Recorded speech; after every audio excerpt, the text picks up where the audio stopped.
حاجی اس کے لبوں پر ایک ہی ترانہ ہوتا ہے، لبیک اللہم لبیک لبیک لا شریک لک لبیک ان الحمد والنعمت لک والملک لا شریک لک۔ یہ پکار ہے یا کسی پکار کا جواب؟ ایک بنیادی بات تو وہی ہے جو حضرت ابراہیم علیہ السلام جب آپ سے قرآن حکیم میں اللہ نے فرمایا نا کہ آپ نے اللہ کے حکم سے لوگوں کو دعوت دی، جس طرح قاری صاحب نے ابھی مفتی صاحب نے بھی اشارہ کیا، اور قیامت تک جو لوگ جاتے رہیں گے حج کے اوپر وہ یقیناً جب لبیک اللہم لبیک کر رہے ہوں گے تو اس پکار کا جواب ہوگا جو حضرت ابراہیم علیہ السلام نے دعوت کے طور پر دی تھی۔ تو یہ بنیادی طور پر تو جواب ہے، لیکن اس کے اندر کئی ساری باتیں جو بڑی سمجھنے کی ضرورت ہے۔ سب سے بنیادی بات جو ایک حضرت امام زین العابدین کے حوالے سے بھی بڑی مشہور ہے، آپ فرماتے ہیں، آپ کے بارے میں آتا ہے کہ جب آپ حج کے سفر کے لیے نکلے تو پرانا وقت تھا،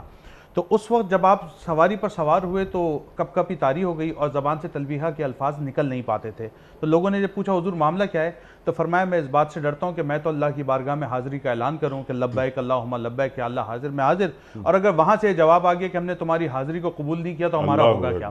اب یہ ہمارے بزرگوں کا طریقہ یہ رہا کہ وہ جب بھی حج کے سفر کے اوپر نکلتے تھے تو ہمیشہ عاجزی، تواضع، انکساری کو اپنا کر نکلا کرتے تھے۔ اسی لیے وہ معروف بات جس طرف ابھی مفتی صاحب نے بھی اشارہ کیا کہ جب جانے لگتے تھے تو جانے سے پہلے اپنے رشتہ داروں سے، دوست احباب سے، ملنے والوں سے، ہر ایک سے جا کے ملاقات کرتے تھے اور اپنی غلطیوں پر، خطاؤں کے اوپر، اگر چغلی ہو گئی، غیبت ہو گئی، بہتان ہو گئی، الزام تراشی ہو گئی، ہر ایک بات کو یاد کر کے اس پر ان سے معافی کو طلب کرتے تھے، اور پھر اس بات کی جس طرح سے نصیحتیں اور وصیتیں کرتے تھے کہ میری بیٹی کا رشتہ ادھر کر دینا، اگر میں مر جاؤں تو میرا ادھر آگے جو ہے جائیداد تقسیم کرنا، وصیت پوری فرماتے تھے۔ تو مقصد یہ ہوتا تھا کہ میں اب اپنی ذات کو اپنے رب کے حوالے کرنے کے لیے یہاں سے جا رہا ہوں، اور اس بات کا کچھ نہیں پتا کہ واپس آ سکوں گا یا واپس نہ آ سکوں گا۔ اب اس فنائیت کی کیفیت میں جب وہ اپنے سفر کو شروع کرتے تھے پھر یہ صدائیں بلند ہوتی تھی جس کی طرف آپ نے اشارہ کیا، لبیک اللہم لبیک، حاضر یا اللہ میں حاضر۔